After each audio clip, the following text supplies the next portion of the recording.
Welcome to the special episode of Media Chats on China's third plenum, Deeper Reforms Advancing Chinese Modernization. I'm Xu Yawen.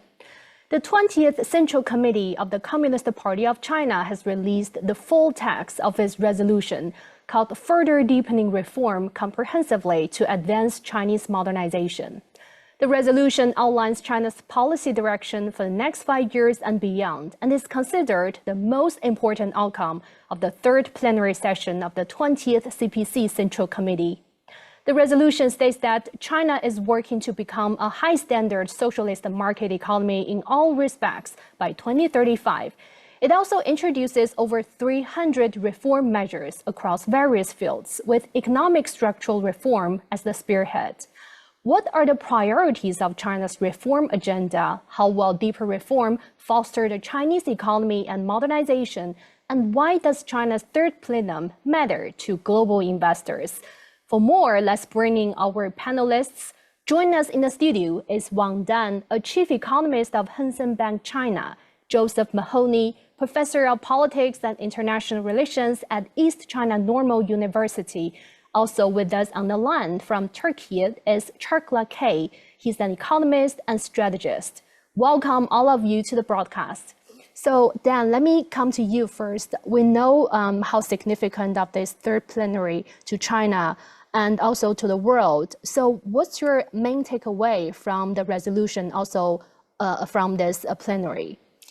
Actually, what struck me first about this plenum is the policy consistency, because it was a highly anticipated event. It was delayed for several months, and the Chinese market has undergone major changes, both in Chinese mainland, also in Hong Kong. So we were expecting more of the reform in the realm of the monetary policy, fiscal policy, which were both mentioned heavily in the announcement. And when I look at the plenum communique, it also stands out that the opening up reform will be further deepened. And there were a lot of talks about how to strengthen the state-owned sector, especially in the strategic industries, how to pivot the role of the SOEs so they can better cater the real economy. And for the financial system, there are a lack of details on what's going to happen for commercial banks, but it's quite clear that they're going to go through more consolidations.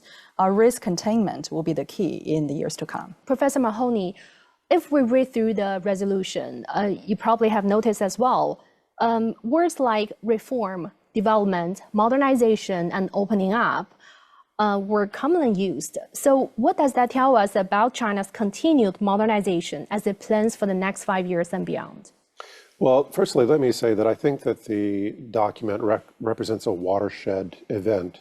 We know that when President Xi came to power, that his mandate was to, in fact, advance reforms and indeed to get to the cracking the hard bones and traversing the deep waters of structural reforms, and it's been very difficult to get to that point, given that we needed to go through the anti-corruption campaign first and then onward to face the rising challenges from the United States and certainly the pandemic. And now that we've reached this clearing, there's an opportunity to really take a bold step forward, and I think that that's what this document really signals, as well as signaling very clearly how it's going to balance a lot of things that a lot of people were confused about.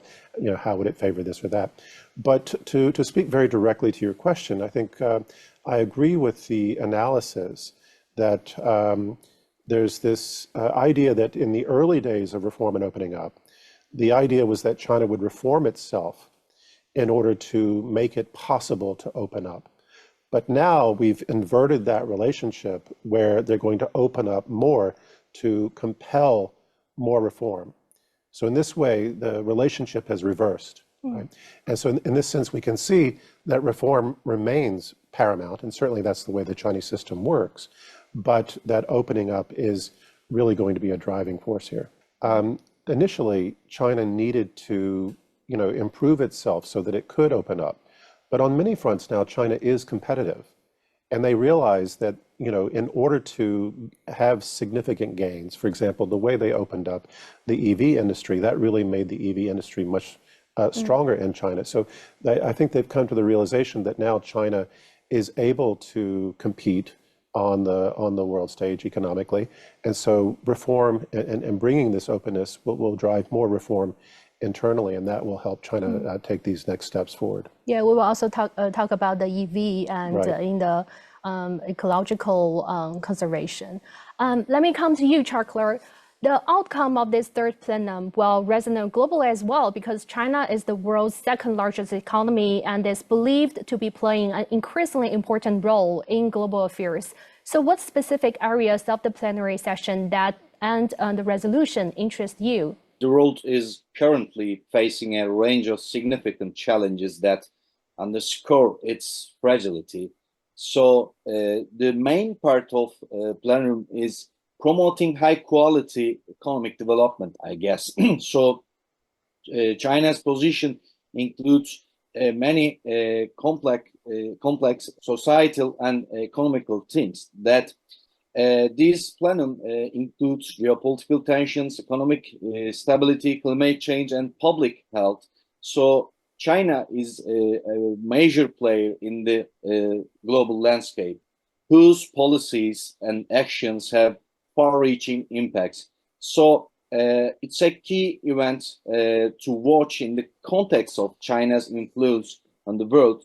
So global economic recovery also is a thing that I like to mention. Supply chain disruptions and varying levels of government support. And also, I also mentioned that emerging economies face particular challenges in stabilizing their economies. So China also is a good model for that emerging economies. Dan, so since the economic reform was the main focus, as the third plenum set a clear goal that by 2035, China will build a high standard socialist market economy in all respects. And that's the guarantee for Chinese modernization. So for our listeners who are not familiar with this high standard socialist market economy, could you help us elaborate more on that, the concept of it? So first of all, it's the market economy. So the market will play the ultimate role in allocating resources. And now what we need to point out is that in the past few years, the role of the state-owned sector has been strengthened for a good reason. Because during economic downturn, the private sector is not spending, so the government and SOEs step up, and that's just a natural consequence. But on top of that, there is also the socialist element. In the Chinese context, there are a lot of talks about remembering your original mission. The original mission is to eliminate inequality. And in every endeavor that the central government is trying to do and the long-term economic agenda, common prosperity is always the guiding principle. So when we look at this round of the third plenum announcement, it has a lot of talks about income inequality, and that's closely related with the tax reform, and also the development in the green technology, the strengthening of the supply chains. Because in the past, China has been relying on the old model, the investment-driven, the housing-driven model, and it's heavily affecting China's economic ability to redistribute income. Because unless you're in the construction sector, you, in a way, one way or another, speculate in the housing market. Otherwise, the wealth doesn't accumulate fast. But now we have shifted the focus to the high quality productive forces, so basically innovation. So in the long term, this is the ultimate way to improve China's productivity, to ultimately improve the income distribution, and that is the way to develop Chinese modernization in the long term. So for outsiders that haven't been to China in the past few years, they probably have missed the new scene that many of the Chinese cities has gone through this upgrade process. So it's not just the bridges, the high-speed railways, it's also the city infrastructure, and the pipes, the underground infrastructure, the facilities that's improving the daily lives. So those things happen don't just overnight. They need to take time. And that needs a better fiscal support and also, of course, the participation from the private sector. So the country's focus has been shifted from, as you said, the housing driving economic structure to now a high quality and innovation driven economic form. Professor Mahoney, is also about the high standard socialist market economy. The resolution says here, I quote, "We must better leverage the role of the market, foster a fairer and more dynamic market environment, and make resource allocation as efficient and productive as possible." I mean, how could that work? I mean, what kind of restrictions are still there preventing China from achieving goals, as we just discussed? Well, let's back up just a little bit. I would agree with 99% of what Don just said. I would take issue with one word, and that's the market will ultimately decide. I think the document is a little more complicated than this, in the sense that the market will play the leading role, but ultimately, if things are getting out of hand, then the government has made it clear that they will step in, right, and that we have macro controls. And I think this is a normative lesson, one that China really began to normalize in the wake of the U.S. instigated global financial crisis in 2008, when it became clear. And of course, China had this position before, but it really becomes sort of a standard idea that you have to be able to intervene in order to deal with crises. And again, with the pandemic, certainly in 2020, when the U.S. expanded the money supply by 20% to paper over their mistakes there. So it has been confirmed again and again that we have to have this powerful capacity to intervene for the greater good of the nation and the people. And certainly that lesson, as Don mentioned, with respect to the state-owned enterprises, there has been a long debate in China, certainly among certain liberals, about whether or not structural reforms would touch on state-owned enterprises in ways that would ultimately diminish them and give much greater play to the private sector, right? And what we see here is this very careful attempt to balance, right? They talk about building a complementary relationship between the private and the public sector. The private sector has some advantages, the public sector has some advantages, and we can construct or create the right policy mix so that these two sides can give full play to their advantages, but also support each other in the overall national development. So I think that's sort of the complicated gist of it at this point. Caglar, on the theme of the opening up, the resolution says that China is committing more to deepen structural reform in foreign trade. What's your understanding of the structural reform in foreign trade? I mean, how do you see such a structural reform may affect China's trade and economy relations with Turkey and other major trade partners? That's a good question. I think the answer is very clear.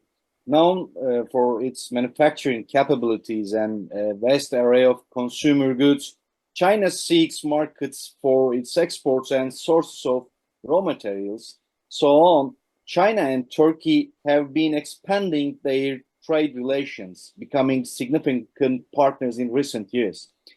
This partnership is driven by several factors, including economic complementaries, strategic interests, and mutual benefits in regional and global contexts, in my opinion. So Turkey, as a growing economy with a strategic geographic location, offers a market for Chinese goods and serves as a gateway to Europe, the Middle East, and North Africa. And lastly, Turkey's exports, such as machinery, vehicles, and textiles, complement Chinese needs.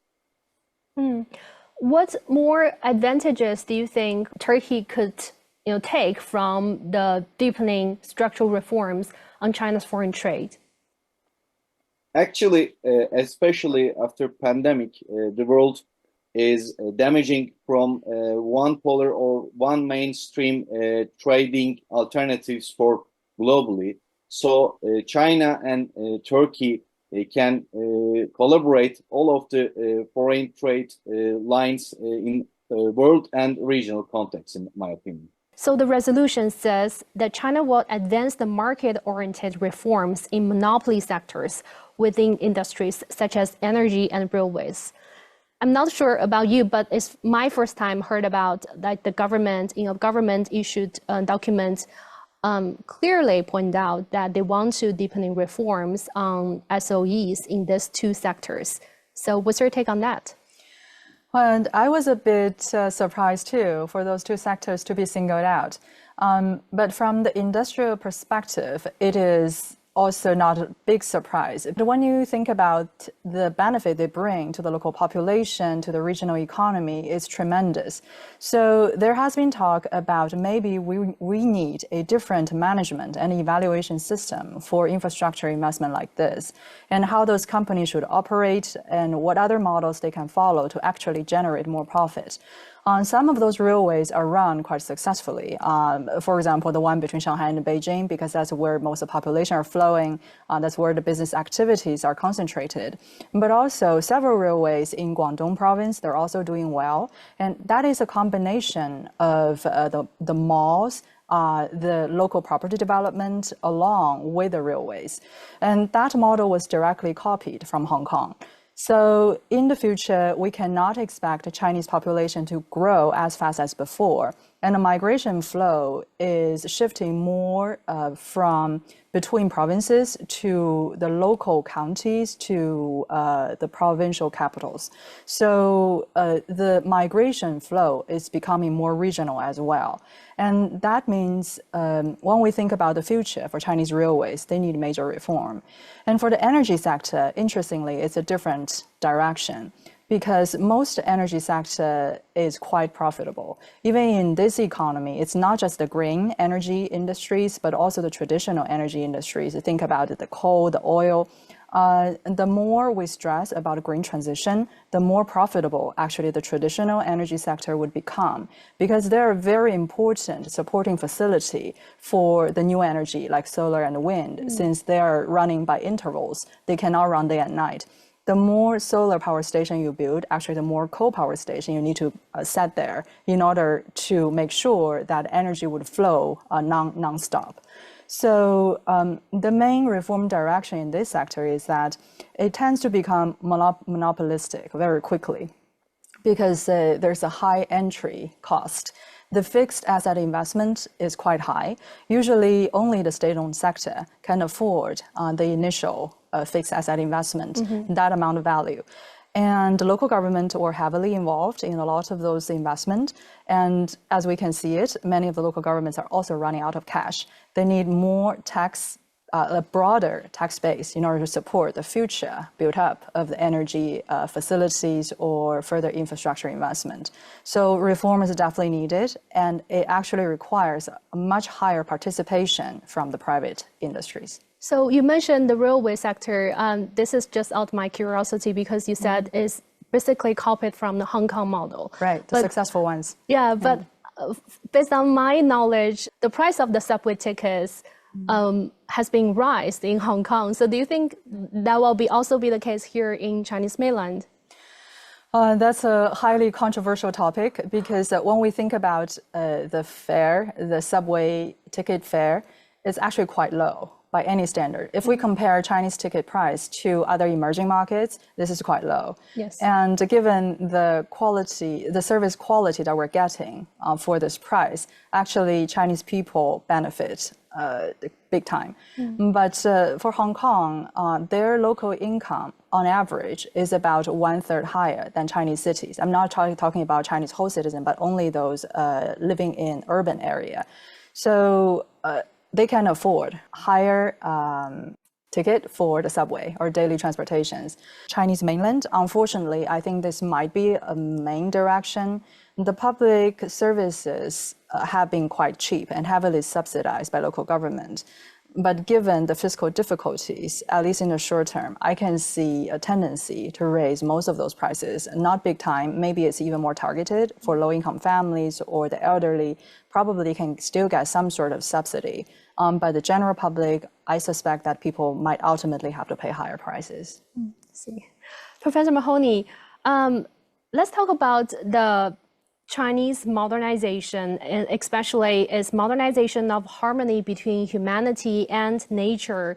As the resolution says that China will firmly deepen the reform on the ecological civilization system and accelerate the planning and construction of a new energy system and better promote green, low carbon and circular development of the country. So why is the reform in this area is the must on the agenda? Well, one of the things everyone knows at this point, the UN General Secretary never misses a chance to warn us that we are facing an existential crisis with climate change. And we know that the global south, which China is the leading nation of, is much more directly affected than the global north. We also know that the global north was able to develop and reach modernization at an earlier stage of history and is historically responsible for more of the climate change, unfortunately, in the global south, has created some bottlenecks for the global south in terms of their development opportunities. But there's also considerable research to indicate that among the countries in the world, China is the most vulnerable in terms of population and capital investments exposed. And in this case, there's been some studies, for example, that indicate that Shandong, Jiangsu, Shanghai, and the Greater Bay Area are in the top 4 or 5 places in the world in terms of exposure. At the same time, it was clear that the traditional or legacy or fossil fuel industries that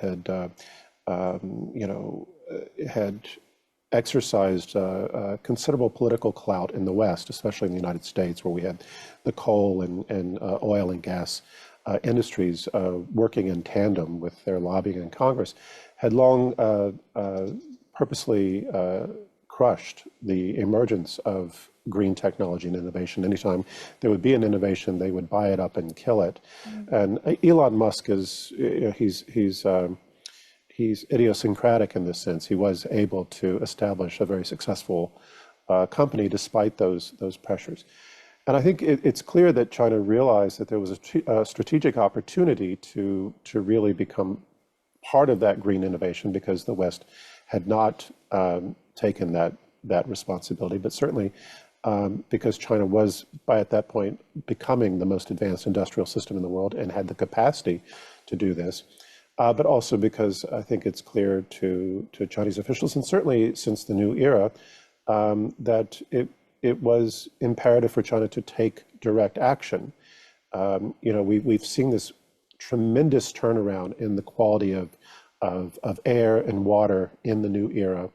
And this has to do a lot with the way that they made lifetime accountability for public officials with respect to local quality.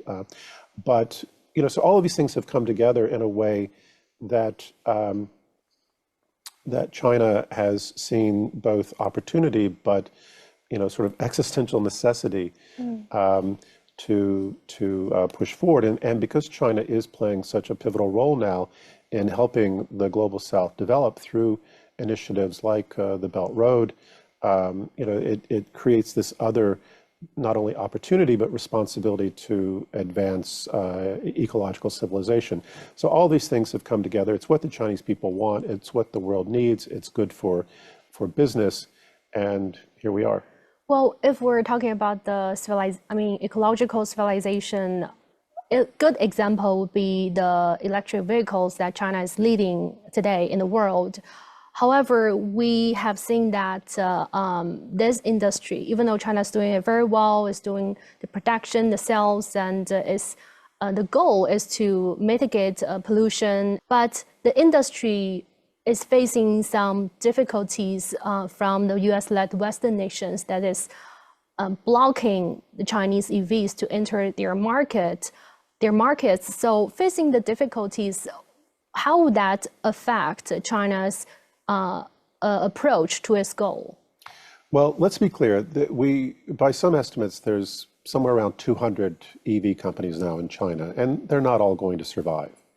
We're going to see a consolidation of that industry, like we're seeing a consolidation now of the solar panel industry.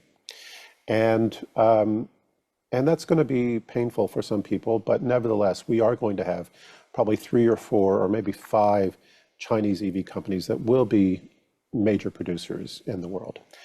I think, to be very direct about this, because I'm more from the political side, the problem is that the way China plans the way it organizes, the way it builds, it's able to, through its political system, realize an incredible efficiency. And this is one of the reasons why the Chinese industrial system has become so efficient and capable. Right now, of course, we're on the edge of the fourth industrial revolution, and just because China has been the most advanced in recent times doesn't mean that position is going to hold, and this is why we see so much pressure to adjust now. But the real problem is that the Western countries like the United States, their green development was thwarted by special interest, by economic interest. And at the same time, their political system has been unable to generally solve a lot of problems, fundamentally incapable of reform at this point. Whereas the Chinese system has been exactly the opposite in terms of its capacity. So the message that's sort of getting lost in the global debate about Chinese EVs is not whether or not there are subsidies or whether or not China is a developing country and it has supported this industry, but in fact, the political system has created an industrial system that is just much more competitive because the political system is much more competitive in terms of its capacity to be solutions oriented. And this is what's really troubling to European economies. So we've seen some pressure from Europe with respect to EVs, but certainly the United States. So I think this is really about an industrial model that connects directly to a political model, and the US doesn't really have an answer except to make Chinese EVs unwelcome and even to demonize them. We saw the Secretary of Commerce saying that these could basically, the Chinese EVs could be used by the Chinese government to spy on critical infrastructure and American, their daily lives. This is really this demonization. It has nothing to do with quality or trade or even comparative advantages.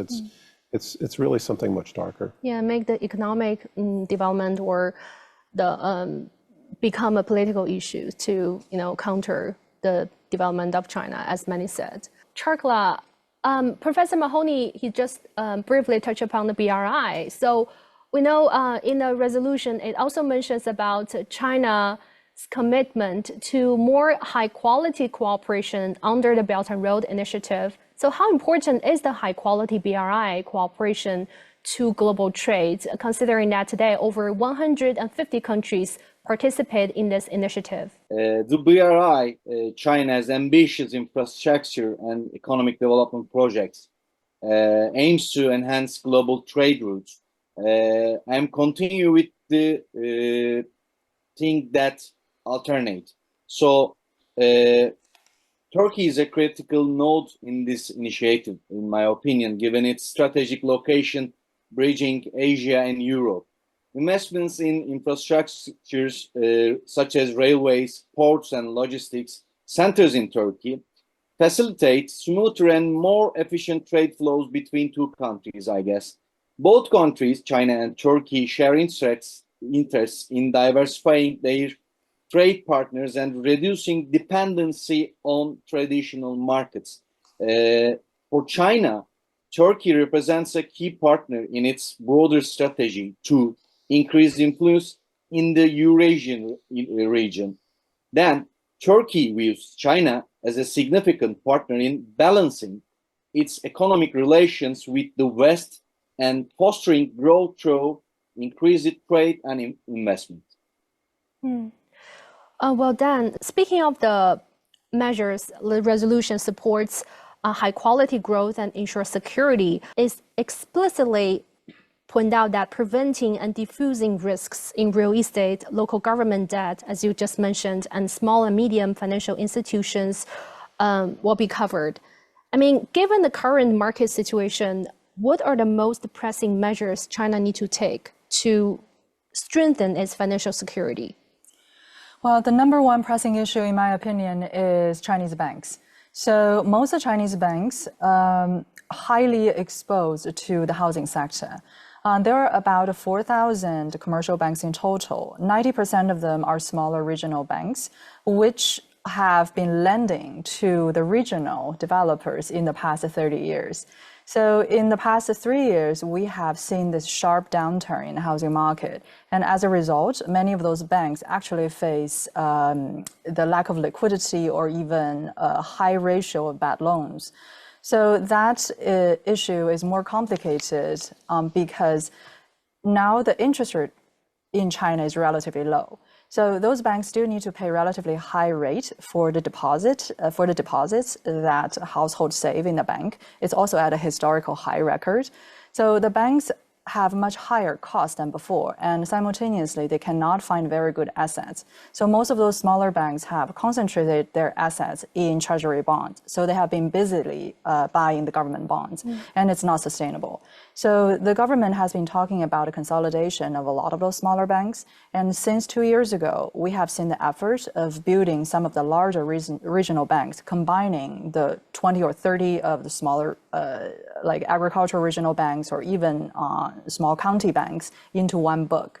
So that way there would be some counterbalance within this bank, this smaller regional bank system, so that it won't easily be run on. But this reform will take many years before we can actually say that the banking system is stable. And for the housing market, right now, it is still in the downturn, although the acceleration of housing decline has slowed in June. I mean, it is a kind of situation that people are trying to avoid because in the past 2.5 years, actually, the housing prices in the largest 40 cities in China has declined by 10% to 30%, depending on where you live. And that is a very high, level of drop. And for many of the Chinese households, this is hard to accept because on average, 80% of household wealth is stored in housing. And the government is trying to restore the market confidence by coming up with all sorts of stimulus throughout the past 2 years. But so far, none of those measures really has turned around the market expectation because no one in this economy will buy an overvalued asset. And people are still expecting the housing prices to fall further. And so do we. Because based on the current housing market supply and demand, the supply still way exceeds demand. The fertility rate is going down, and people are postponing their plan to buy new homes. And our forecast right now is that by the end of 2025, we'll reach a new equilibrium because by then people have been waited for long enough. It's been 3 years since people have been seriously thinking about buying a new home. So even if people are not getting married, not planning to have a lot of children, they're still getting married, they're still having babies. So at some point, the pent-up demand has to be released. So the housing market, we believe, within 1.5 years, will have a more stabilized situation, but right now it's not yet. So the government has been trying to inject more liquidities to regional banks, trying to resolve the bad loan issues, at least make that problem less acute in the short term. Well, it's interesting because if we notice that in the resolution, it also mentioned about its broader policy towards to the housing market. And it says reforms will be made to the financing methods for real estate development and the pre-sale system of commercial housing. With this new policy coming out shortly, how would that affect the existing issues in the housing market? So those new measures that's announced in the third plenum, common practice in the developed countries that the developers need to secure financing first before they started constructing the homes. But in China, it's usually the case that the developers will collect payment and money from potential home buyers first while they started construction. And if anything happens along the way, because usually it takes 3 years to finish a project, if housing prices somehow start to decline, then people get panic. There will be a liquidity issue for developers. Sometimes those buildings don't get built, and then the home buyers would lose big time. And for Chinese government, they would really want to avoid the situation. And it's also at the core of the property sector difficulty, because originally the government would really want to lower the leveraging ratio of Chinese property developers. And we all are familiar with the 3 red lines for the developers and 2 red lines for the banks. So it's all about reducing the exposure to the property sector as a whole. So far, I have to say, by many metrics, this reform is a success. The resolution mentions this as well. It says that the country will speed up the development of new models for real estate developments and increasing the construction and supply of affordable housing. So, I mean, how will China's property market be reshaped, and what are we expect to see, like the developments or the scenario of the housing market? There are 2 layers of this issue. One is about the way that the government would increase the supply of those affordable housing, because a big part of that would be from the repurpose of existing housing stock. Because when we look at the first-tier cities in China, there is no problem of excess inventory. Most of those housing were already sold. And what's really a problem may be the occupancy. Sometimes people bought those houses, but they don't live in them. There might be occupancy problem, but they can be sold. Since people ultimately still believe the economic prospect of the Tier 1 cities. But once you get out of the biggest cities in China, in Tier 2, Tier 3, or even in counties, there are tremendous amount of housing stock that are finished construction long time ago but never sold. So we don't know the exact size of this part of the excess stock, but the different estimates would suggest it's pretty big. So the local government are trying everything they can to repurpose those properties. Some of them were already turned into affordable housing, but the local government need more money to actually purchase those stock and turn them into the low-cost rental housing or some of the affordable housing targeting a certain income bracket.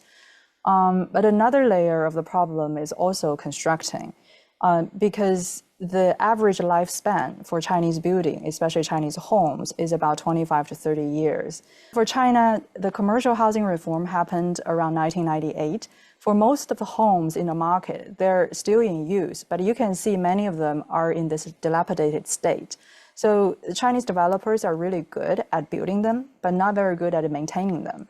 So they need more money actually to keep up the condition of those homes. And for the government, of course, now they can swoop in and buy some of those homes at very low cost and turn them into the low-cost rental housing. But the maintenance will be a problem. So probably, I don't think that they have enough finances to build affordable housing directly. They still, the main model I think they have to rely on is still to take over the existing stock. From the residents. Yeah, from either the household directly or from the developers. I see.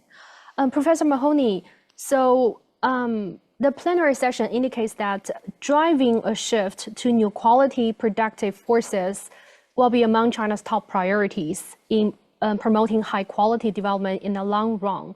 I mean, how will this technology-led strategy drive next stage economic growth? Well, let's start with the easy point, which is whenever we see this term productive forces, we know that we're dealing with a Marxist terminology, right? So shout out to Marxism. But obviously we are in this period which has been described as the fourth industrial revolution. We don't use that term very much in China, but it's a term that's being used globally. And what's characteristic of this revolution is that we're seeing a blurring or a breakdown of the boundaries between different sectors. So there's much more integration across different groups. And as China had achieved, let's say, the first position in the industrial model of the current or the now lapsing era, it knows that it needs to be in the forefront of upgrading its capabilities in order to maintain that capacity going forward. And we know that certainly China has faced growing tech decoupling pressures from the United States. So all of this is part of it, but then there's another side of it, which is certainly that we have this innovation drive, and we also have this idea that there are a lot of Chinese companies, a lot of state-owned enterprises that are inefficient at this time, and it's difficult for us to promote certain types of policies that might directly aim at results that could lead to unemployment. But at the same time, one of the things that we are now realizing in China is that it's vitally important to upgrade these companies in order to, as a national security issue, right? And so this is no longer purely about employment. It's also about the greater good of the country, its ability to compete facing these difficult headwinds. And so I think this is where we're seeing this idea of advanced quality productive forces as being something that really needs to help drive reforms and certainly bring innovation more to the forefront, whether it's AI or quantum computing by 2035. But it's also, I think, sort of a reform from the inside out approach.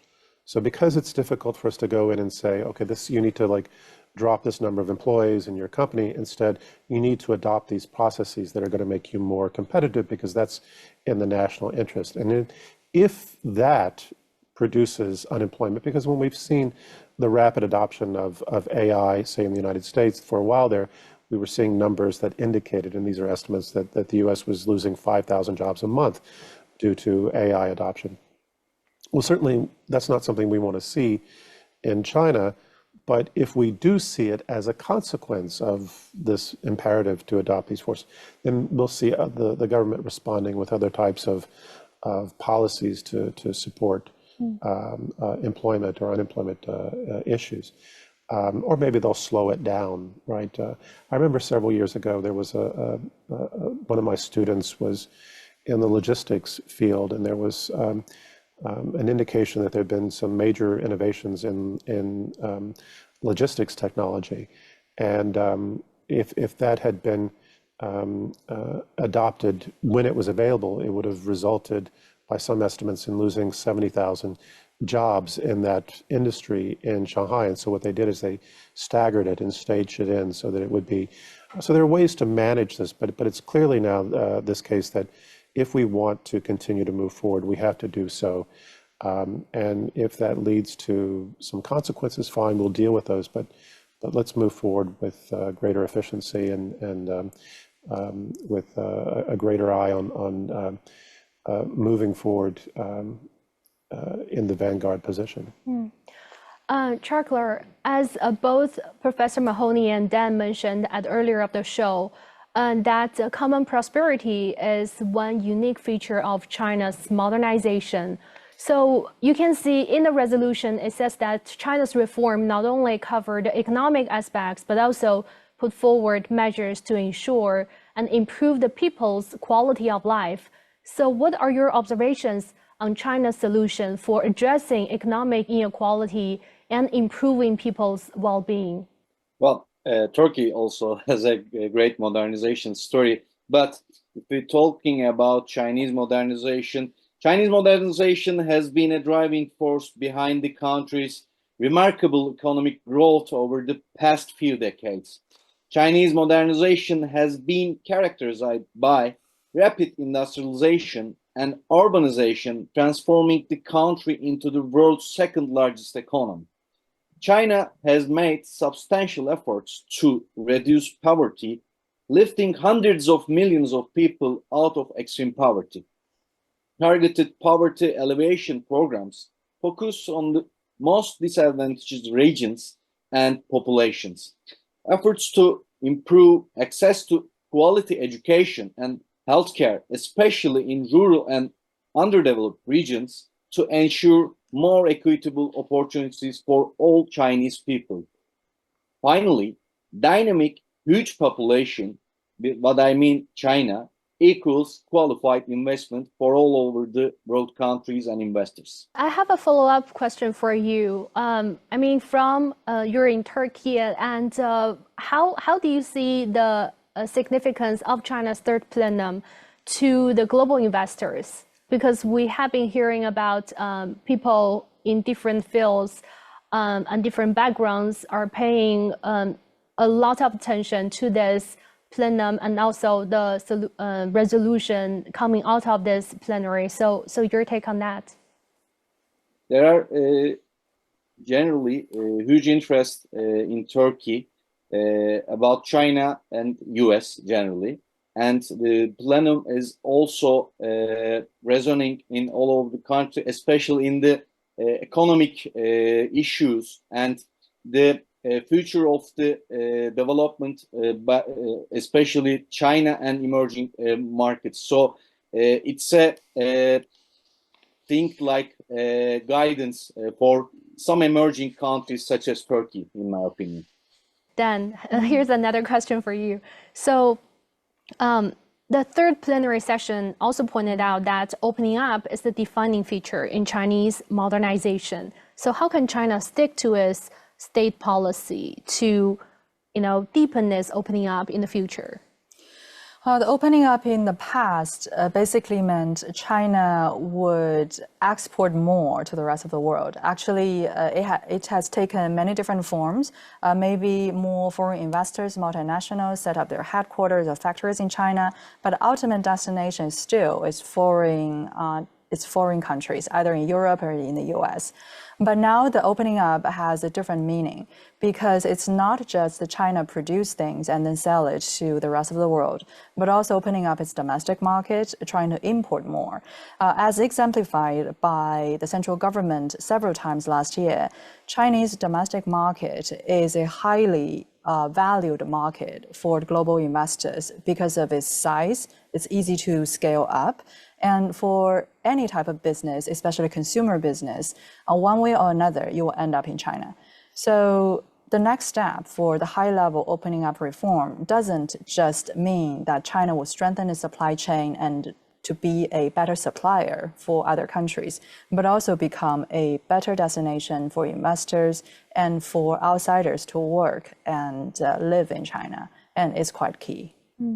Professor Mahoney, so on the front of foreign policy, we have also noticed that the resolution says Chinese modernization is for peaceful development and it will advocate for an equal and orderly multipolar world and inclusive economic globalization that benefits all. How is Chinese modernization unique from other nations? Well, this is a very big topic, and I'll try to get to the heart of the matter. But, there is this narrative that we hear from Beijing that Chinese modernization is distinct, not simply distinct because it's proceeding with Chinese characteristics, but distinct from other developed countries, or we should say modernized countries. And so much that there are generally two types of models that other countries have followed. One of them was the sort of the Western countries, maybe possibly including Japan, because Japan was able to move in very quickly in the 19th century, where they modernized, especially in the case of the West, through invasion, colonization, slavery, appropriation of resources, genocide. There was a very brutal move that would then be followed by patterns of hegemony and imperialism and war. And China was not inclined nor able to follow this model, even if it was inclined, in the 20th century. It did have to fight to establish its sovereignty and security, and it did have to fight on its borders to secure that further. But in terms of its modernization, it has not taken that Western path. Now, the other path that some countries have followed was sort of what were previously called second world countries that managed to hook their their wagon to either one of the superpowers. In this case, one might point to the Republic of Korea or others that were able to develop in tandem with one of the major powers. And China didn't do that, although certainly its reform and opening up period benefited from having close economic relations with the West. But China's model has been distinctive. Now, this is something that is a very compelling narrative for other countries in the developing world. Countries that, for one reason or another, have found themselves unable to gain traction in their development, sometimes because they were facing legacies of colonialism or legacies of institutional discrimination in some of the major international organizations. I remember when AIIB was first started, it was started in part because the ADB was not really open and conducive to doing more equitable business with developing countries. And, I remember one Western leader saying, instead of demonizing AIIB, maybe we should just reform our own institutions so they're not so discriminatory towards, the global South. But I think what China understands is that they were able to, because of unique circumstances, they were able to find and take successfully an alternative path. And now they are able to work with others who want to break out of those old patterns and take a different path, one that's suitable for their circumstances. I think it's also clear, however, that China understands, and I think we can see this in a lot of different ways, in a lot of different sort of multilateral efforts, but especially, say, in the Shanghai Cooperation Organization, which recently had a summit in Astana. We know, for example, that Central Asia has long been prized as a strategic geography. There are these imperialist paradigms that say whoever controls Central Asia controls Asia. And we've seen great powers trying to fight over and gain control over Central Asia, and if not control it, then at least manipulate it to keep things in a stir. And after the United States penetrated Central Asia in the wake of 9/11, this created tremendous insecurity for the countries in the region, the Central Asian countries, but also Russia and China. And this is where we really see China taking this decisive leadership role, bringing everyone together and saying, okay, the approach here is not to establish a single power that is able to exercise control over Asia, but we all have to work together to prevent that from happening. Right? Because it's not going to be something that you can really sustain if you want to compete with Russia head to head over who's going to have hegemony over Central Asia. And India is a rising power. They don't want to face compete with China or Russia. So the fact that these countries are able to come together and realize that this has been an Achilles heel for Asia, and that solving that problem collectively in a way that responds to Central Asian needs, but also all the great power needs that surround Central Asia. This is something that has really been instructive of what China has developed as its major country diplomacy, its principles-based diplomacy, and I think has established this clear model for how China envisions not only the relationship between peace and development and security, but also how it envisions a multipolar world and a shared future for humanity. Caglar, as Professor Mahoney just talked about how distinctive features of Chinese modernization in pursuing a peaceful and independent foreign policy. So what's your take on this? Like, how significant is China's peaceful approach in today's uncertainty and conflict? Chinese modernization has brought about significant economic growth and development. Addressing the accompanying economic inequality is essential for long-term stability and prosperity. So China's approach to foreign policy, as I mentioned before, including its stance on modernization, is closely watched all around the world, in Turkey, in Europe, and all over the world. As one of the, for example, largest contributors to greenhouse gas emissions, China's environmental policies are critical in the global fight against climate change.